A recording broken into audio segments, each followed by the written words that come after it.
నమస్తే ఆంధ్రప్రదేశ్. తీవ్రమైనటువంటి దుర్భిక్ష పరిస్థితులు, తీవ్రమైనటువంటి కరువు కోరల్లో చిక్కుకుని రాష్ట్ర రైతాంగం విలవిల్లాడిపోతుంది. గత 40 రోజులుగా సుమారు 20 మందికి పైగా రైతులు ఆత్మహత్య చేసుకున్నారు అనేటువంటి వార్తలు మనం స్పష్టంగా చూస్తున్నాం. కరువు పరిస్థితి మీద, రైతుల యొక్క ఆత్మహత్యల మీద అటు ప్రభుత్వము ఇటు విపక్షాలు అనుసరిస్తున్నటువంటి వైఖరి ఏమిటి, కార్యాచరణ ఏమిటి, ఎంతవరకు మనం కరువు పరిస్థితిని ఎదుర్కోవడానికి సిద్ధంగా ఉన్నాం, రైతుల ఆత్మహత్యల్ని ఆపడానికి, వాళ్ళలో మనోస్థైర్యాన్ని కలిగించడానికి ప్రభుత్వం తీసుకున్నటువంటి చర్యలు ఏమిటి అనే విషయం మీద ఇవాళ దృష్టిని సారిద్దాం. ఇవాళ చర్చలో పాల్గొనడానికి కాంగ్రెస్ శాసనసభ్యులు శ్రీ చెరుకు ముత్యంరెడ్డి. నమస్కారం. చెరుకు ముత్యంరెడ్డి, దుబ్బాక నియోజకవర్గం, మెదక్ జిల్లా. కేంద్ర మాజీ మంత్రి, తెలుగుదేశం పార్టీ వరిష్ఠ నాయకులు డాక్టర్ ఉమ్మారెడ్డి వెంకటేశ్వర్లు మనతో ఉన్నారు. నమస్కారం అండి. ఉమ్మారెడ్డి వెంకటేశ్వర్లు గారు, రాష్ట్రంలో ఇవాళ రైతులు 45 రోజుల్లో దాదాపుగా 25 మంది ఆత్మహత్యలు చేసుకునేటువంటి వార్తలు చూస్తున్నాం. అనంతపురం జిల్లాలో వ్యవసాయ శాఖ మంత్రి సొంత జిల్లాలో 11 మందికి పైగా రైతులు బలవన్మరణాలకు పాల్పడ్డారు. వాళ్ళు రాష్ట్రంలో ఉన్నటువంటి పరిస్థితి అంత తీవ్రంగా ఉంది. ఇప్పుడు రాష్ట్రంలో ఇటీవల గత 5 సంవత్సరాల్లో ప్రత్యేకంగా ఈ విధమైన దుర్భిక్ష పరిస్థితులు, ఈ విధమైన కరువు పరిస్థితులు మనం చూడలేదు. 2001-2004 మధ్య కరువు పరిస్థితులు బాగా ఏర్పడ్డాయి, కానీ 2005 తర్వాత వర్షాలు సక్రమంగా వచ్చాయి. ఈ విధమైన కరువు పరిస్థితి కూడా ఎప్పుడు చూడలేదు. అయితే గత 2 నెలలుగా ప్రత్యేకంగా జూన్ 15వ తేదీ నుంచి ఆగస్టు మొన్నటి వరకు మొన్న వర్షాలు పడతా ఉన్నాయి. ఇప్పటి వరకు దాదాపు 2 నెలలు మంచి ఖరీఫ్ పంట సీజన్. దీనిలో వర్షాభావం బాగా ఉంది, తీవ్రంగా ఉంది, చాలా తీవ్రంగా. గతంలో ఎన్నడూ లేనంత తీవ్రంగా వచ్చింది. ఈ తీవ్రంగా రావటం ఎంతంటే, ఇటీవల మన చీఫ్ సెక్రటరీ గారు ప్రధానమంత్రి గారు సమావేశం పెడితే ఢిల్లీ వెళ్ళినప్పుడు కూడా 900 మండలాల్లో కరువు ఉన్నది. విత్తన సబ్సిడీకి ఒక 120 కోట్ల రూపాయలు ఒక్కదానికే కావాల్సిన అవసరం ఉందని కూడా ఆయన కూడా చెప్పడం జరిగింది. అదేవిధంగా మనకున్నటువంటి వర్షపాతం ఒకసారి పరిశీలిస్తే ఒక శ్రీకాకుళం, విజయనగరం ఆ 2 జిల్లాల్లో రైతుల ఆత్మహత్యలు ఆపలేకపోతుంది, మనోధైర్యాన్ని కలిగించలేదు. అదేదో చెప్తానండి. ఇంట్లో ఏంటంటే ఆ 2 జిల్లాల్లో టాలరెన్స్ లెవెల్ కంటే మనకేంటంటే ఇప్పుడు కూడా సగటు వర్షపాతం 1140 మిల్లీమీటర్ల దాకా పడాలి. దానికి +−19% అయితే సగటు వర్షపాతం కింద మనం చూస్తాం. ఆ +−19 జోన్లో లేనటువంటి జిల్లాలు ఈసారి 23 జిల్లాలు 22 ఉన్నాయి.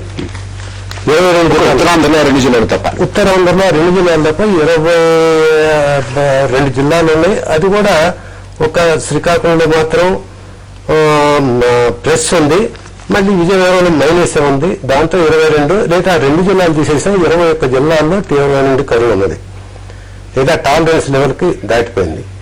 కొన్ని జిల్లాల్లో అయితే మా గుంటూరు, మెదక్, మహబూబ్ నగర్, నల్గొండ ఇటువంటి జిల్లాలో అయితే 70% మైనస్ దాటింది, తక్కువ వర్షపాతం దాటింది. ఇంత దాటిన సమయంలో ఏమైందంటే రైతాంగంలో ఒక కాన్ఫిడెన్స్ సడలిపోయింది, వాళ్ళకి మనోధైర్యం పోయింది. వాడు ముఖ్యమంత్రి గారు 20-25 ఆత్మహత్యలు అంటున్నాడు. మాకున్న లెక్కల ప్రకారం, లేదు మీడియాలో వచ్చినటువంటి లెక్కల ప్రకారం ఈ గత 51 రోజుల్లో 151 మంది రైతులు ఆత్మహత్య చేస్తున్నారు. ప్రతిరోజు 6, 7, 8 మనకు రిపోర్ట్ అవుతూనే ఉన్నాయి. మొన్న ఒక్కరోజు 5 రైతులు 7 వచ్చిన ఇవి కూడా ఉన్నాయి మనకి. వాటిల్లో విభిన్నమైన కథనాలు వస్తూ ఉన్నాయి. పిల్లలు నమ్ముకునే దాకా కొందరు పోతా ఉన్నారు. చేడు ఎండిపోతే కళ్ళ ముందు వాటి మీద తెగలు పెట్టుకునే వాళ్ళు ఉన్నారు. పురుగు మందులు దాగి చాలా మంది చనిపోయిన వాళ్ళు ఉన్నారు. మనకు సహజంగా కరువు వచ్చిన సమయంలో మనం ఏం చేస్తామంటే government of India guide lines అట్లానే ఉన్నాయి, మనకున్నారు కూడా. ఈ 19-19+ ఉన్నది సగటు వర్షపాతం కట్టు ఇటు ఉన్నప్పుడు ఎవరు పెద్ద పట్టించుకోవాల్సిన పనిలే. ఆ లెవెల్ ఎప్పుడైతే దాటిపోతుందో ముందు కరువు హెచ్చరికలు చేస్తాం. ఈ సంవత్సరం వర్షాభావం తక్కువ ఉండేటట్టుంది, కరువు వచ్చేటట్టుంది, అప్రమత్తంగా ఉండాలి. దీని గురించి ఇదిగో ఈ రైతాంగం ఈ పంటలు ఇట్లా వేసుకోవాలనేది అది చేస్తాం.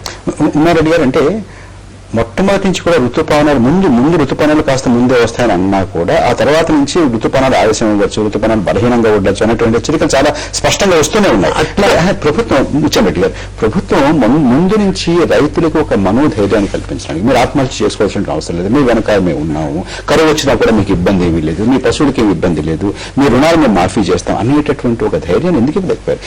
ఇన్ని ఆత్మహత్యల రోజుకి 5, 6, 7 కూడా జరిగిపోతున్నాయి కదా. 5 ఆత్మహత్యలు జరుగుతున్నాయి, జరగలేదు మేము అంటలేము.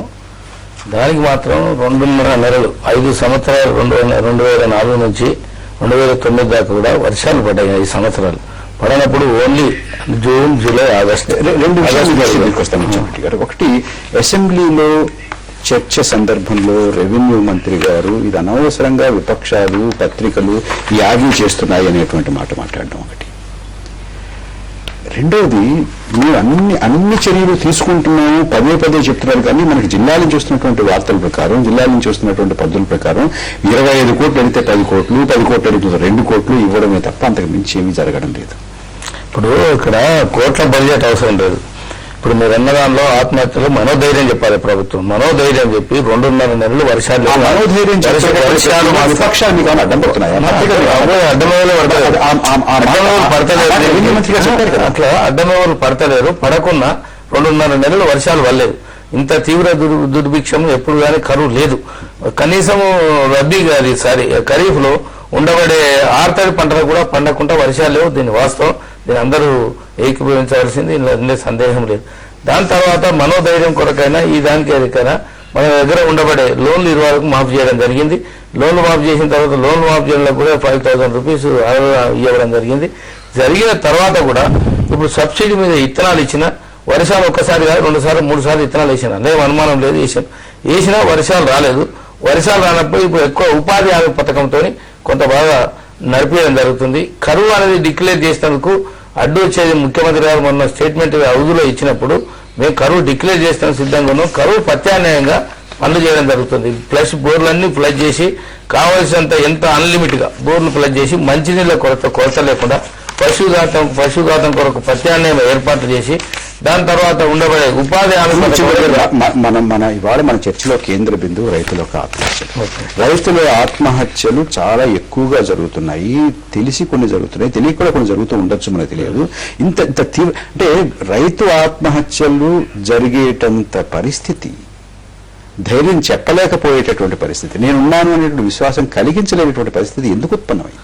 రైతులకు ఆత్మహత్యలకు దాని ప్రయత్నం ప్రభుత్వం ఎన్ని విధాలు చేయాలో అన్ని విధాలు ప్రయత్నం చేస్తుంది. ఫ్రీ కరెంట్ కానీ, ఇలా ఉపాధి హామీ పథకాలు కానీ, నీకు 2 రూపాయలకు నీకు పావుల వడ్డీకి రుణాలు కానీ ఇచ్చుకుంటూ మనకి ఇప్పుడు సంబంధించింది మీకు ఏమైనా వర్షాలు అయితే రబ్బీ కొరకు కూడా మళ్ళీ వర్షాలు పడ్డట్టయితే చేయొచ్చు. వర్షాలు పడకపోయినట్టు డ్రౌట్ ఎఫెక్ట్ ఆగడం లేదు. దానికి కొద్దిగా దానికి ఇంకా ప్రచారం ఎక్కువ చేయాలి, రైతుకు మనోధైర్యం నింపాలి. ఇంకొక మాట కూడా వచ్చింది, అధికార పక్షం నుంచి వచ్చినటువంటి మాట ఏమిటంటే 9 సంవత్సరాల తెలుగుదేశం పరిపాలనలో జరిగినటువంటి పరిణామాలు, దాని ఫలితాలు ఇంకా కొనసాగుతూనే ఉన్నాయి, అందుచేత రైతులు ఆత్మహత్యలు చేసుకుంటున్నారనేటువంటి మాట కూడా మాట్లాడారు. అది రైతుల ఆత్మహత్య మనం ఈ ప్రభుత్వం వచ్చిన తర్వాత మనం ఆ ప్రభుత్వంతో మాట్లాడుకుంటే ఈ ప్రభుత్వం తగ్గించే ప్రయత్నం చేయాలి. తగ్గించే ప్రయత్నాల కొరకు మనోధైర్యం ఇచ్చి మేమున్నాము, గవర్నమెంట్ ఉన్నాము, మీ కూలీలకు కానీ ఉపాధి పథకం కాకుండా రైతులకు కావాల్సింది రుణమాఫీ చేసినప్పుడు దానికి కావాల్సిన లోన్లు కూడా ఇప్పించి ఇంకా ముందుకు ఇంకా మళ్ళీ రీషెడ్యూల్మెంట్ చేసి ఇంకా అడిషనల్ గా లోన్లు ఇచ్చి రబ్బీ గిట్ట వర్షాలు పడ్డట్టయితే ఆ వర్షాల కొరకు మేము సబ్సిడీ మీద మొత్తం విత్తనాలు ఇచ్చి మేము లాగుకుంటామనే ఉద్దేశంతో ఫ్రీ కరెంటుతో సహా ఇంకా రైతుకు కాపాడవలసిన, రైతుకి ఏ విధంగా అవసరం ఉంటుందో, ఏ విధంగా అవసరం ఉన్న బట్టి ఆ ఋతువులను బట్టి అక్కడ బట్టి వారికి రైతులకు మనోధైర్యం చెప్పి మనోధైర్యం నింపాలి. దాని కార్యక్రమం కుమారెడ్డి గారు ఆ ప్రక్రియ జరుగుతుందా? ఆ రకమైన ధైర్యం చెప్పేటువంటి పనులు మొదలయ్యాయి. ఇప్పుడు ప్రతిపక్షాలు ఎవరు చెప్పినా కూడా, రైతు సంఘాలు చెప్పినా, రైతాంగం ఆపోయినా కూడా ఆ ప్రక్రియ జరగట్లేదని వాస్తవాలు మనకు బయటకు రావట్లేదు. ఉపాధి హామీ పథకం అంటున్నారు, రుణాల మాఫీ అని అంటున్నారు, సబ్సిడీకి విత్తనాలు ఇస్తున్నారు. నేను చెప్తాను, ఇప్పుడు వీటిల్లో ఏ ఒక్కటి కూడా సక్రమంగా జరిగినా కూడా రైతుల్లో ఇంత వాళ్ళ మనోధైర్యం సడలిపోయేది కాదు. ఇంతమంది 151 మంది 51 రోజుల్లోనే చనిపోవాల్సిన పరిస్థితి ఉత్పన్నమయ్యేటటువంటిది కాదు. ఇప్పుడు ఏంటంటే ఫ్రీ కరెంటు లేదు, 9 గంటల కరెంటు అని చెప్పింది ప్రభుత్వం. 9 గంటల కరెంట్ ఎక్కడ ఇవ్వట్లేదు. అది ఒక పక్క నుంచి అసలు భూగర్భ జలాలే అడుగంటున్నప్పుడు మీకు కరెంటు కాస్త కోసి ఇచ్చినా కూడా ఇబ్బంది, అదేం పెద్ద ఉపయోగపడట్ల. ఉన్నది ఏంటంటే మీకు రిజర్వాయర్లో నీళ్లు అడుగంటిపోయినాయి, పైనుంచి నీళ్లు సక్రమంగా కిందకు రావట్లేదు. ఇప్పుడు మీకు ఎస్ఆర్ఎస్పీ ముత్యంరెడ్డి గారి బాగా తెలుసు, ఎస్ఆర్ఎస్పీలో నిన్న మొన్నటి వరకు కూడా నీళ్లు సక్రమంగా రానింటిన పరిస్థితి ఉంది. ఆ ఏరియాలో కూడా ఇది లేదు.